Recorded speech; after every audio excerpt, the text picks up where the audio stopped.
தமிழ்தாய் வாழ்க, தலைவர் பிரபாகரன் வாழ்க. அடுத்து மாநில கொள்கை பரப்பு செயலாளர் சாட்டை துரைமுருகன் அவர்கள்.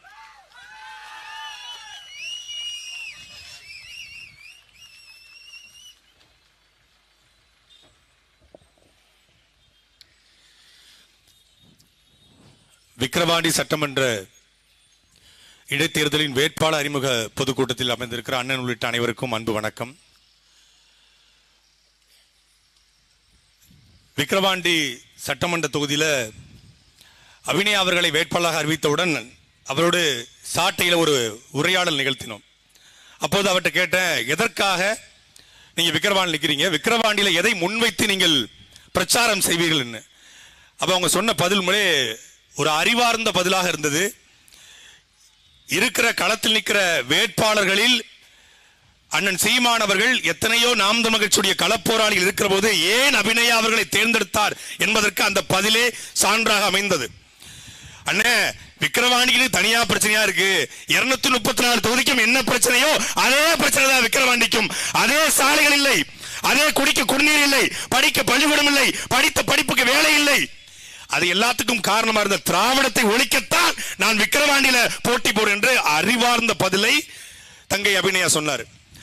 சில பேர் கேட்டாங்க, சீமான் சாதி இல்லைன்னு சொல்றாரு, உங்க அண்ணன் சாதி பார்த்து போடுற ஓட்டு எனக்கு தீட்டுன்னு சொல்றாரு, 234 தொகுதியும் தமிழர் தொகுதின்னு சொல்றாரு, ஆனா விக்கிரவாண்டியில உங்க அண்ணன் அபிநயா அவர்களை இந்த சாதி என்று தான் நிப்பாட்டுக்காருன்னு.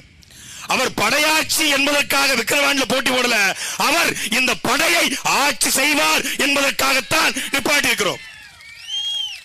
விக்கிரவாண்டியினுடைய தமிழர் படையை வழிநடத்த போகிற வேலு நாச்சியாருடைய வாரிசாக, புலித்தேவனின் வாரிசாக, பண்டார வன்னியனுடைய வாரிசாக, தீரன் சின்னமலையின் வாரிசாக, வெண்ணி காலாடியுடைய வாரிசாக, பிரபாகரனுடைய வாரிசாக எங்கள் தங்கை அபிநயா நிற்கிறார். ஒரு போட்டி நேரலை சாட்டையில வச்சுக்குவோம்.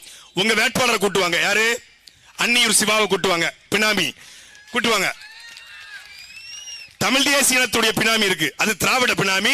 இது தமிழ் தேசிய பிணையத்தினுடைய அறிவுக்கான பினாமி. அபிநயா நிப்பாட்டுவோம் ஒரே மேடையில. எங்கள் தங்கச்சி கேட்கிற கேள்விகளுக்கு அன்னியூர் சிவா பதில் சொல்லட்டும். வேட்புமனு தாக்கல் ரிஜெக்ட் செய்வதற்கு திருப்பி வாங்குறதுக்கு நாள் இருக்கு நினைக்கிறேன், திருப்பி வாங்கிடுறோம். கேட்கிற கேள்விக்கு பதில் சொல்லு. என்ன பதில் இருக்கு உங்ககிட்ட? என்ன பதில் இருக்கு? அன்னியூர் சிவா வெற்றி பெற்றால் இன்னொரு அடிமை பாராளுமன்றத்தில் போய் பெரியார் வாழ்கன்னு சொல்லு. சரி, பரவாயில்ல, ஏதோ பெரியார் வந்து இந்த மண்ணுக்கு மக்களுக்காக உழைச்சாரு, சாதியை ஒழிக்க பாடுபட்டாரு, ஏதோ 70 வயசுல ஒரு திருமணம் பண்ணி ஏதோ புரட்சியை செஞ்சாரு. சரி, கலைஞர் கருணாநிதி வாழ்கன்னு சொல்ல ஒரு நியாயம் இருக்கு. அவரு உலகவர் ஓவியமே, உற்சாக காவியமே, ஓடை நறுமணரே, உடையவள் புதிலமே, அன்பே அழகே இன்பமே இனிய தண்டனே மரகத மணியே மாணிக்க சொல்றே ஏதோ எழுதினாரு, ஏதோ பேசினாரு. சரி, ஸ்டாலின் வாழ்கன்னு சொல்லு. ஏதோ ஸ்டாலின் 16 வயசுல கட்சியில சேர்ந்து மிசாவில் அடி வாங்கி ஆகாத்த வகையில அப்படி ஏதோ ஒண்ணு பேசி ஏதோ ஒண்ணு பண்ணி தமிழ்நாட்டில் நமக்கு நாமே நடைபயணம் போய் எதிர்கட்சியா இல்லாத திமுகவை ஆளுங்கட்சி ஆக்கி கஷ்டப்பட்டார் ஸ்டாலின் அவர்கள். அதனால அவர் வாழ்கன்னு சொல்லி நான் சொல்றேன். நல்ல வெள்ளை வெட்டி வெள்ளச்சட்டை கட்டிக்கிட்டு, கருப்பு சிவப்பு கோடு போட்ட இதை போட்டு, கஞ்சி போட்ட சட்டையை போட்டுக்கிட்டு, நல்ல பொட்டு வச்சுக்கிட்டு, திருநீர் வச்சுக்கிட்டு, ஃபார்ச்சுனர் கார்ல போறிய உதயநிதி ஸ்டாலின் வாழ்கன்னு சொல்றிய, உன் பொண்டாட்டி எப்பறம் அவன் மூஞ்சல முடிக்கிறா என்று நான் கேட்கல. இடும்பாவனம் கார்த்தின் ஒரு தம்பி ட்விட்டர்ல கேட்டிருக்கான். உனக்கு வெக்கம் இருந்தா, சூடு இருந்தா, சொர்ணை இருந்தா, நீ நல்ல சாப்பாடு சாப்பிட்டா எப்பறம் பாராளுமன்றத்துல போய் உதயநிதி ஸ்டாலின் வாழ்கன்னு சொல்ற? சின்னவர் வாழ்க, இளையவர் வாழ்க, எங்கள் வருங்காலம் வாழ்க. ஒட்டுமொத்தமான உலகமும் பார்த்துக் கொண்டிருக்கிற பாராளுமன்றத்தில் உதயநிதி ஸ்டாலின் வாழ்க என்று சொல்வதற்குத்தான் நீங்கள் கள்ளக்குறிச்சியிலும் விழுப்புரத்திலும் நீங்கள் ஆரணியிலும் திருவண்ணாமலையும் நாடாளுமன்ற உறுப்பினர் தேர்ந்தெடுத்தீங்களா? இதே விழுப்புரத்தில், இதே கள்ளக்குறிச்சியில, இந்த பக்கம் திருவண்ணாமலை ஆரணியில பிரபாகரன் பிள்ளை ஒருத்த உள்ள போயிருந்தாலும் ஒட்டுமொத்தமான ஊடகம் திரும்பி பார்த்திருக்கும். தலைவர் பிரபாகரன் மீது ஆணையாக என்ற உறுதிமொழியை அவன் எடுத்திருப்பான்.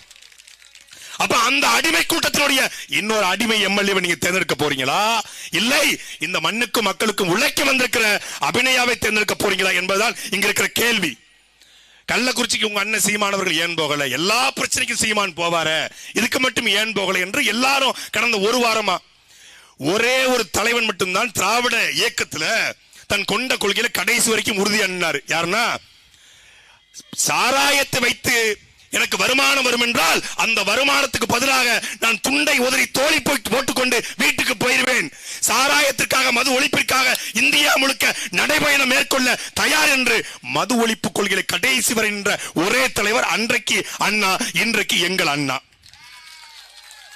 அந்த அண்ணாத்துறைக்கு பிறகு எங்கள் அண்ணன் மட்டும்தான் தன் கொண்ட கொள்கையில சரி என்னார். மரக்காணமோ மதுராந்தகமோ கள்ளக்குறிச்சியோ சாராயத்தில் செத்தால் நான் போக மாட்டேன். ஸ்டெர்லைட் போராட்டமா தடை போட்டாலும் உடைத்துக் கொண்டு எங்க அண்ணன் போவார்.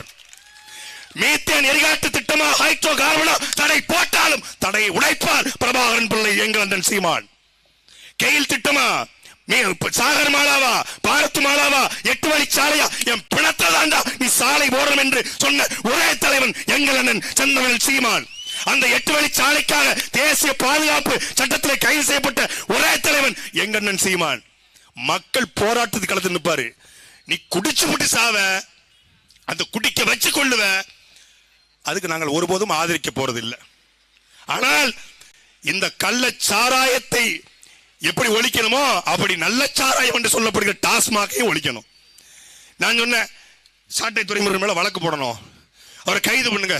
அவரை கைது பண்ண கட்சி விட்டு போயிருவோம். யாரு? திமுக. அழுறாங்க. டேய், கைது பண்ணா நீ என்ன பண்ணிடுவ? ஒரு 50 வருஷம் உள்ள வச்சிருவியா? 50 வருஷம். இப்ப 31 வயசுன்னு நினைக்கிறேன். சரிப்பா, 36 வயசு. 38பா. சரி, 38 வயசு உள்ள வச்சேன்னு வை. ஒரு 50 வருஷம் உள்ள வச்சு 88 வயசுல வந்தாலும் நான் அண்ணன் சீமானுடைய தளபதியா தான் வந்து பேசுவேன். நான் முதல் முறை ஜெயிலுக்கு போனேன், பிரபாகரன் பிள்ளையா சீமான் தம்பியா உள்ள போன. வெளியே வரும்போதும் பிரபாகரன் பிள்ளை சீமானி தம்பியா வெளியே வந்தேன். 2வது முறை பாளையங்கோட்டை உள்ள வச்ச, திருப்பி பிரபாகரன் பிள்ளையா உள்ள போன, சீமானுடைய தம்பியா பிரபாகரன் பிள்ளையா தான் வெளியே வந்தேன். திருப்பி 213 நாட்கள் குண்ட சட்டத்துல புழல் ஜெயில போட்ட. வெளியே புள்ளை போகும்போதும் சீமான் தம்பி, வெளியே வந்தவரும் நான் சீமான் தம்பி. சாகும் வரை என் ஆத்தாமா சத்தியமா சொல்றேன், சாகும் வரை நான் சீமானுடைய தம்பியாக தளபதியாக தான் நான் சாவேன். 5க்கும் 10க்கும் நோட்டுக்கும் சீட்டுக்கும் 500 ரூபாய்க்கும் ஒத்த 1 கோடிக்கும் என்ன அடமானம் வச்சு போறதுக்கு நான் மானங்கிட்ட ராஜீவ் காந்தி கிடையாது, நான் கண்ணியமற்ற கல்யாண சுந்தரமும் கிடையாது. மிரட்டுனா சாராயாவாரி ஸ்டாலின் நான் சொன்னதுக்கு ஏமாள வழக்குனா சொன்னதே அண்ணன் சீமான் தான்டா. நான் கள்ளக்குறிச்சில இருந்து வெளியே வந்துட்டேன். கள்ளக்குறிச்சில இருந்து ஷூட்டிங்க முடிச்சு வெளியே வந்துட்டேன். வந்த பிறகு தம்பி அந்த கண்ணுக்குட்டி வீட்டை எடுத்து இடன்னு கேட்டாரு. கண்ணுக்குட்டி வீட்டுக்கு நான் போலேன். ஏய் லூசு பிள்ளை, கண்ணுக்குட்டி வீட்டேடு. அந்த கண்ணுக்குட்டிக்கு காரணம் அந்த பசுமாட்டையும் பேசு. அது கண்ணுக்குட்டி பசுமாடு யாரு? யாரு பசுமாடு? அந்த மேய்ப்பனையும் பேசு. விட்டாத லே தம்பி, எவனாவது வீடியோவை நீக்க சொன்னா, அண்ணன் பேசுறான் நைட்டு 11:30 மணிக்கு பேசுனா, வக்கீல் பேசுனா, அவன் பேசுறான்னு வீடியோவை நீக்காத. எவன் நீக்க சொன்னாலும் வீடியோ நீக்காத, உன்னை கொன்னே விடுவேன், வச்சிரு. அதனால வழக்கு வந்தாலும் பரவாயில்ல, ஸ்டாலினை திட்டிட்டு 300 நாள் உள்ள இருந்தல, இதுக்கு போ போ அப்படின்னு சொல்லி என்னை உள்ள போட்டாரு. நான் வம்படியா உள்ள போய் அவன் வீட்டை வீடியோ எடுத்து, இது அங்க சாராயா ஸ்டாலின், சாராயா அவர் ஸ்டாலின், இவர் கண்ணுக்குட்டி இந்த ஊர்ல சாராய வைக்காரு, இவரு மேடை ஒரு பெஞ்ச போட்டு வைக்காரு, அவர் சேர் போட்டு சாராய வைக்காரு. இவர் சாராயவர்னா அவர் பேர் என்ன? கண்ணுக்குட்டி சாராயவர்னா ஸ்டாலின் பேர் என்னன்னு கேட்டேன். உடனே கொதிச்சிச்சு, பொத்துக்குச்சு. நான் தெரியாம இப்பவும் கேட்கிறேன், அவர் கண்ணுக்குட்டி கள்ளச்சாராயம் வித்தார். நீ ஒயின், ஜின்னு, ரம்மு, பிராண்டி, விஸ்கி என்று டாஸ்மாக் விற்கிற 48,000 கோடி வருமானம் டாஸ்மாக் வருகிறது. ஒரு ஆய்வு சொல்கிறது, இந்தியாவில் தமிழ்நாட்டில் 38,50,000 விதவைகள் இருக்காங்க. அதுல 38 விழுக்காடு இந்த மதுவால் ஏற்பட்ட மரணங்களால் ஏற்பட்ட கைம்பெண்கள் விதவைகள். அப்படி என்றால் இந்த 3 ஆண்டு காலத்துல 13 லட்சம் விதவைகளை இந்த தமிழ்நாடு அரசு உருவாக்கிறது. மிகப்பெரிய இனப்படுகொலையை செய்திருக்கிறது. அதுக்கு பொறுப்பேற்க வேண்டியது யாரு? மரியாதைக்குரிய சாராய வியாபாரி ஸ்டாலின். சாராய வியாபாரி ஸ்டாலின். நீங்க மதுக்கடையை மூடுங்க, நாங்க மது ஒழிப்பு போராளி ஸ்டாலின் சொல்றோம், மது ஒழிப்பு நாயகன் ஸ்டாலின் சொல்றோம். நீங்கள் டாஸ்மாக மூடுற வர சாராய வியாபாரி ஸ்டாலின் தான். இந்தியாவிலே ஒரே தலைவன் தான் சொல்றான். சரி, சாராயம் குடிச்சா செத்துருவ, சாராயம் இல்லைன்னா பக்கத்துல புதுச்சேரிக்கு போயிருவாங்க, சாராயம் இல்லைன்னா புதுச்சேரிக்கு போயிருவாங்க, அதுக்காக நீ சாராய கடை திறக்கிறீங்க. பல பேர் தாய்லாந்துக்கும் பட்டாயாக்கும் போறானே, அப்ப தமிழ்நாடு முழுக்க அது மாதிரி வியாபாரங்கள் நடத்த ஆரம்பிச்சிடலாமா? அது சரியா வருமா? அது திமுக செய்யுமா? அது உனக்கு உன் கொள்கைக்கு எதிரானது தானே. அப்படி புதுச்சேரிக்கு எத்தனை பேர் போவார்? கன்னியாகுமரியிலிருந்து கிளம்பி புதுச்சேரிக்கு போயிருவாரா? விக்கிரவாண்டிலிருந்து கிளம்பி புதுச்சேரிக்கு போயிருவாரா? டெய்லி போயிட்டு வருவாரா? இல்ல விழுப்புரத்துல கிளம்பி போயிட்டு வந்துருவாரா? எத்தனை பேர் போவான்?